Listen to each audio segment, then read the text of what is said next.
Hey people, what's going on? Welcome to Real Tough Talk. Tough Talk. How is that even possible? Tough Talk. Whoa! Stephen J. partner goes, Show some respect. You did not answer the question. he's a bad man. Bad man. He's a bad. He finally said it. The slipper's gone. The dress has holes in it. The cart turned into a pumpkin again. So what else you gonna do? I guess this team couldn't cover a twin mattress with a king size sheet. Lights out season. Lights out for you. Let's get as quick into the game as possible because I am not staying in this wig longer than I have to. I want to party. Play it out, bro. While you talking this guy.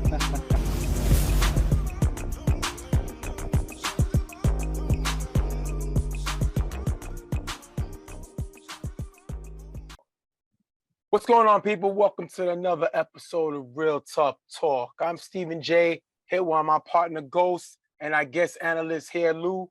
And we're here to thank y'all for joining us in week 4 of the UFL season. This is a halfway mark, week 4. There's 8 weeks in the season. So we get to see in this halfway mark which teams are looking to be more of, definite contenders and some that's still up and coming. So it's exciting to see at this point in the season where all these teams stand and where we can project them to be at the end of the season. Lou, this is your second time on the show. So how you think you did your first time, and what do you want to I improve on? don't know. That first time, first of all, I was a little confused because I didn't know the camera was on me, so I'm making all these faces like I was crazy. That's number one. I was comfortable, but not too comfortable. You know what I'm saying? But I got some smoke for Stephen J this week. I'm coming hard at that dude.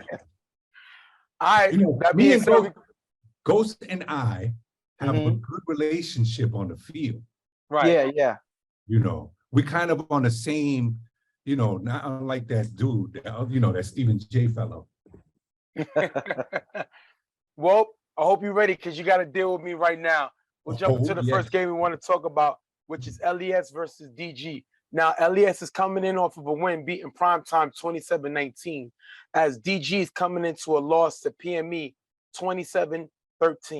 Lou, who you think this game is more important to coming into this week? LES coming off of a win to gather momentum, or DG coming off of a loss to kind of turn around what's going on so far this season with them? Well, I think it was more important to DG because, they were in the finals. You know what I'm saying? They might have looked a little shaky early on, especially when Stephen J was coming at the GOAT, last week.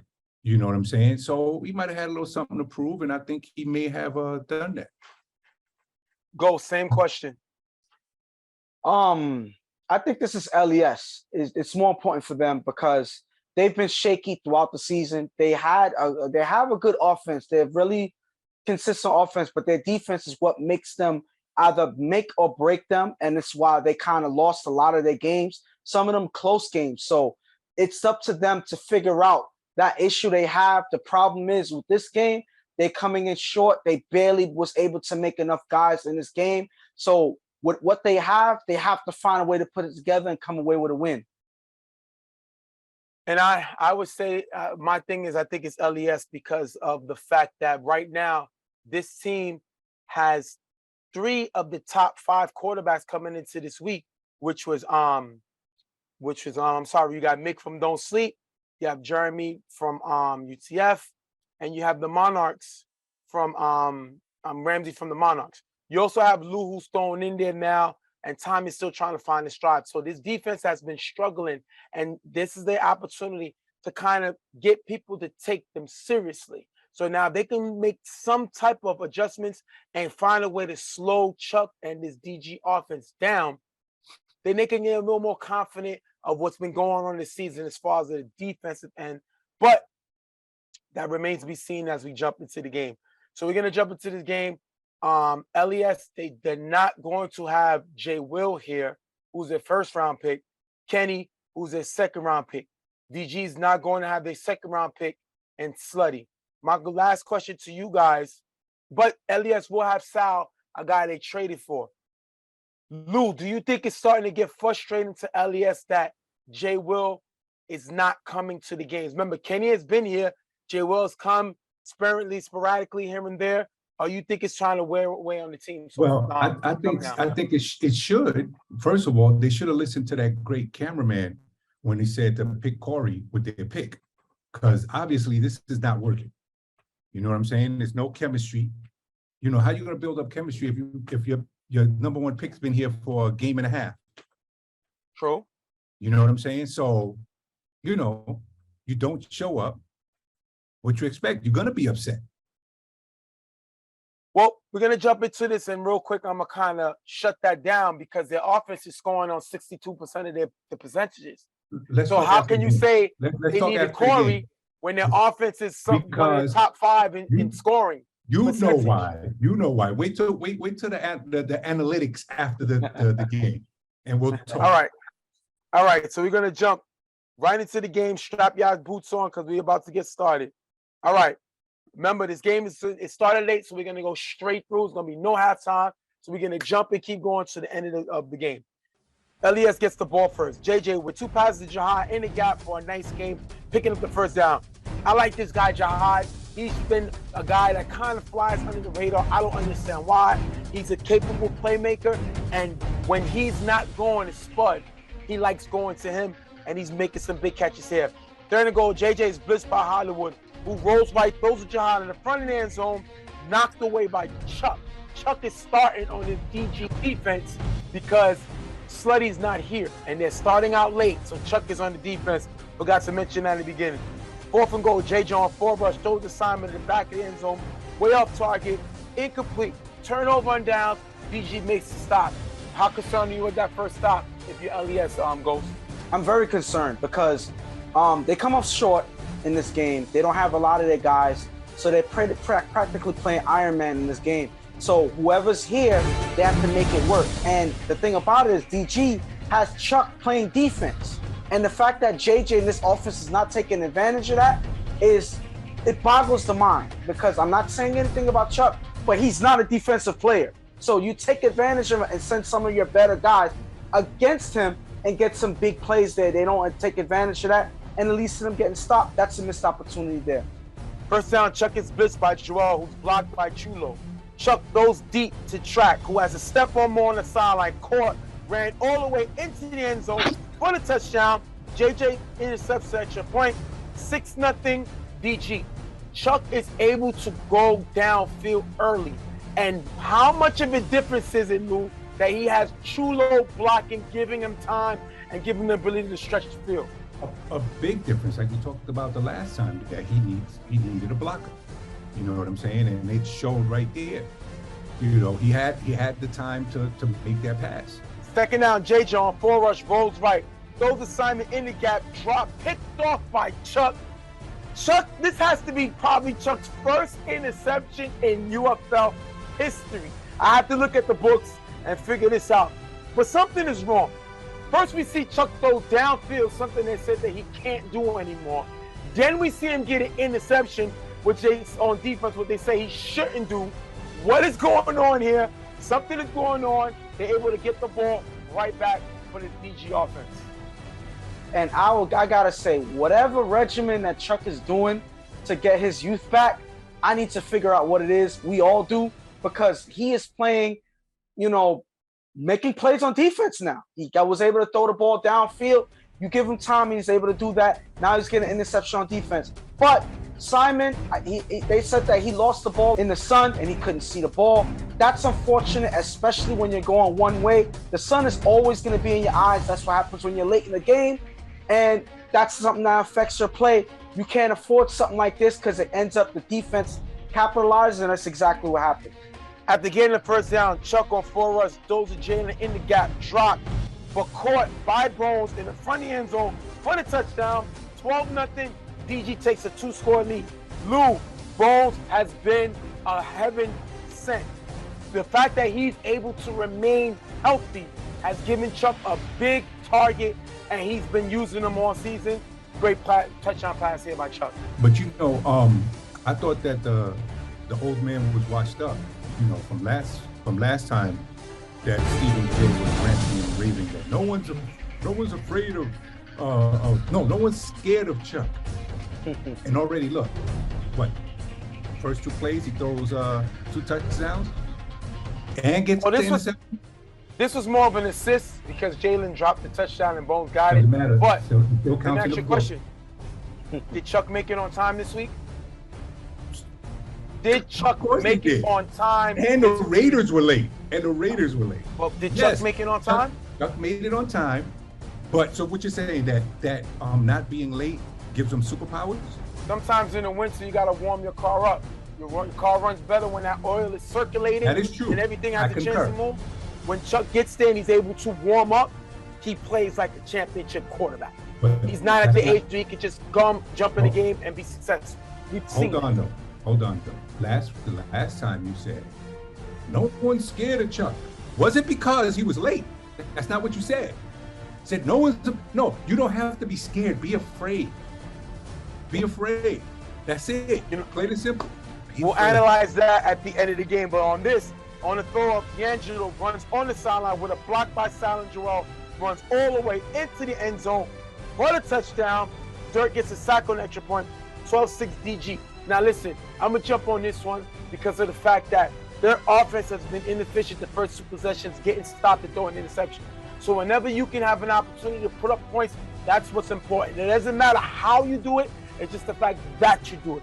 And the fact that DG is short, they pay for it here. Sal is showing the ability to make multiple plays from all sides of the ball. He's doing it on special teams with a big block. Joel, you know, is a physical guy who loves setting the tone, and he does it here, and they're able to score a touchdown on a kick return, jumping back into the game. DG gets the ball back, but the Raiders go all sides, force a first down at the 45-yard line. Raiders go offsides again, which is 15 yards plus 5, which gets them to the 35-yard line. Lou, what is the point of trying to do this? I know they feel that they don't got their whole defense, but this seems to me like just plain scared, giving Chuck this, forcing them a 4 and out. I don't understand the strategy going into that. It made no sense. You know what I'm saying? And then doing it and not knowing the rule. You know what I'm saying? Because that costs you 20 yards, which you can't afford it. Well, they must be listening to you because Chuck with 2 short passes for a decent game. Then after that, Chuck finds Hollywood in the back of the end zone for the touchdown. Jalen gets the extra point. 19-6. Ghost. They're running away with this one. And that's because, like you said, it seemed like they were playing scared. They didn't want to. They wanted to try to force them to get less downs in order to make plays and give them a better shot on defense. But it doesn't matter because all game, Chuck has been scoring early in the drive. So he's been getting these plays done too easily for any of these decisions to matter. But they gave him 3 yards on this drive. And if you give the GOAT 3 yards, he's going to take advantage of it. And that's exactly what happened for his 3rd score of the day. Remember, no halftime. Raiders get the ball back. After a first down, JJ throws a Femi open in the gap, high, incomplete. 3rd down, JJ throws the Spud open in the gap, but Spud loses the ball in the sun. That's going to be dropped. 4th down, JJ on 4 rush, throws it up, incomplete. Turnover on downs. DG's able to stop them once again. This is very much a concern. One thing that's been carrying the Raiders all season has been their offense, and it's not looking good this game. Chuck gets the ball back. 2nd down, Chuck with blocker from Chilo throws deep to Randy, who beats Mo on the sideline, caught in the end zone for the touchdown.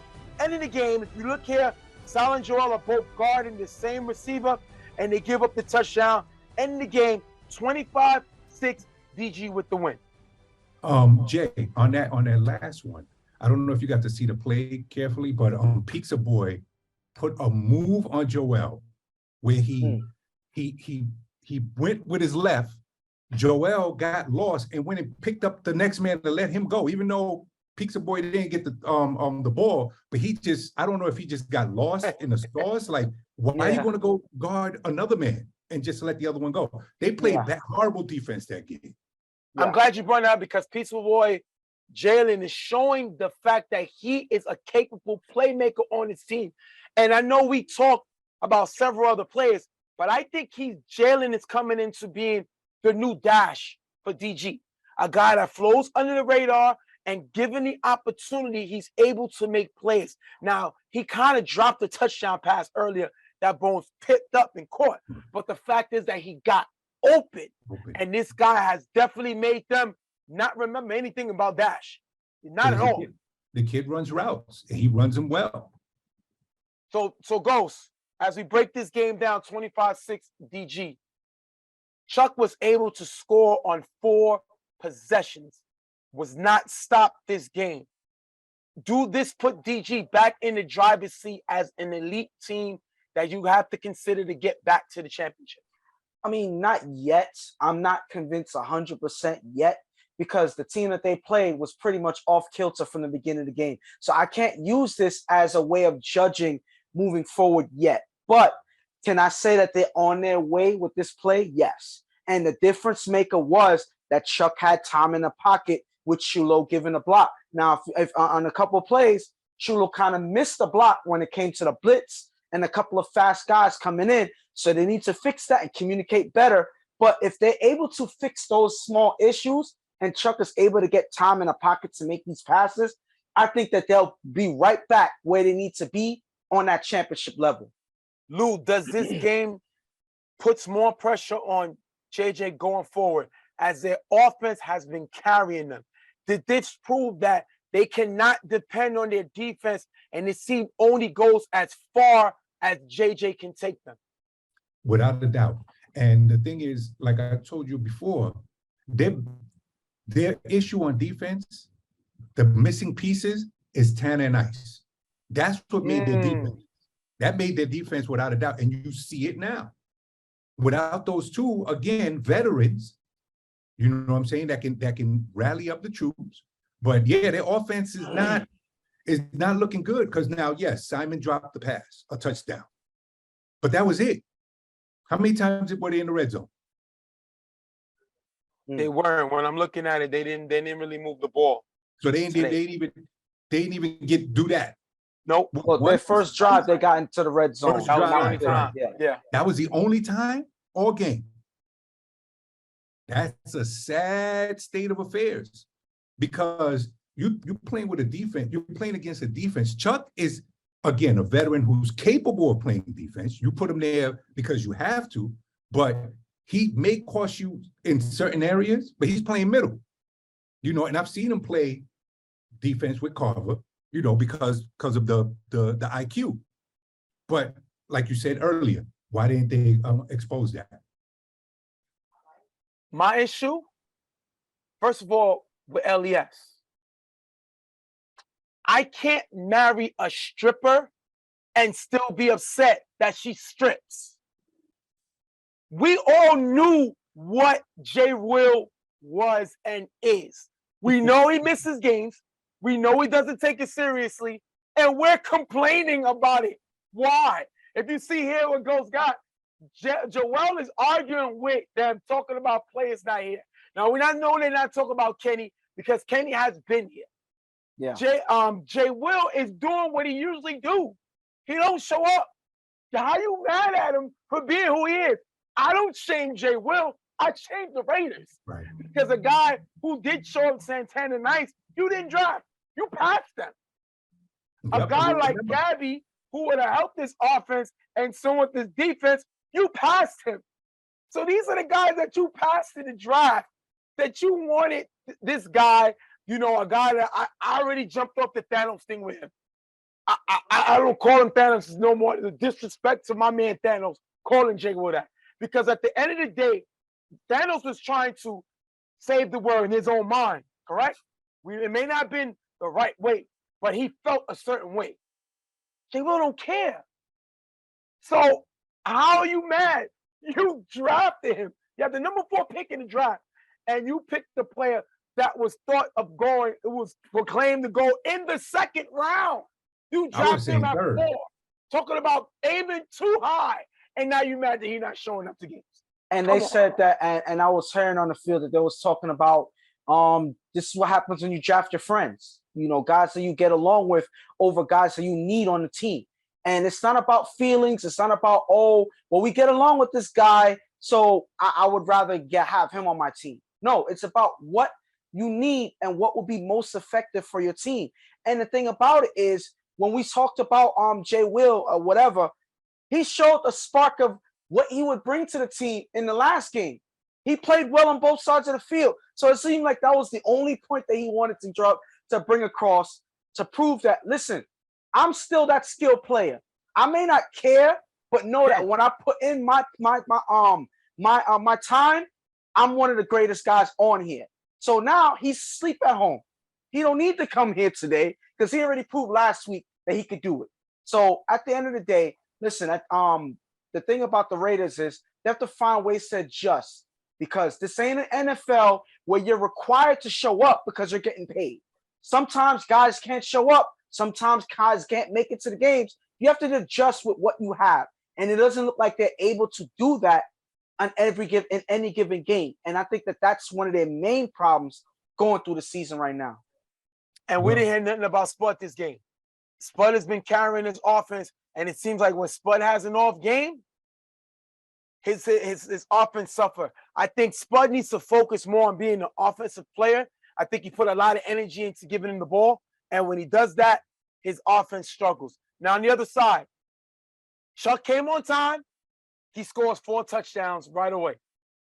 Chuck came on time. He's able to play defense and get an interception. And when Chuck is given time, he's able to do this damage. The league is on notice because Chulo's back. He's finally healthy, and he's able to make plays given Chuck time. Now, once they get West healthy, this team is going to be dangerous. Slutty wasn't even here. Randy's showing a little bit of what he showed us on UTF. The ability to stretch the field and go downfield. Hollywood getting involved in the offense, scoring a touchdown. But the main person I've been waiting for a long time, since he made an all-star game years ago, to step up, track star. Yeah. He actually looked like a track star with that downfield play. If all these guys could pitch in just a little bit, this is a championship team again. Well, I'll say this. First thing with the Raiders, Jay Will, the mystery man. Dumbest move, I think, in TFL history. Whoever made that decision should be fired. I don't care who it is. That's number one. Number two, how is it that you get in the red zone one time all game? And it's not because of Jay Will, not because you was missing Jay Will, because you didn't have him the first game when you put up 24 points. Now, Spud did lose a ball in the sun. You remember that? Yes, he did. Yeah. Now he did. Now that was the one pass that was thrown his way, I guess, in the red zone that he dropped. He didn't see it. He didn't drop it. So, what do you think about the offense for the rest of the season? Because you went nowhere with a team that didn't have all their players neither.